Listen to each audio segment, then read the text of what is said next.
तुमच्यावर माझा किती परिणाम होतोय मला माहीत नाही, पण त्यांच्या म्हणण्याचा चांगला परिणाम होईल म्हणून त्यांची एक क्लिप तुम्ही ऐका. आता स्क्रीन नाही आहे तर नुसतंच ऐका कानाने. ने तो बचपन से अरे हे काय, हे जो नाही प्याज खाई है ना, बरं हे ठीक आहे, हे लाव आता. कांद्याचं लाव. ने तो बचपन से जो प्याज खाई है ना, वो आपके पसीने से बनी हुई प्याज खाई है.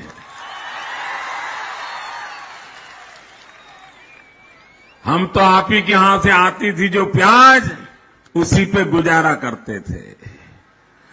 जिन किसानों ने बचपन से मुझे प्याज खिलाई है, उन किसानों का भला करने के लिए दिल्ली में बैठी हुई सरकार कब.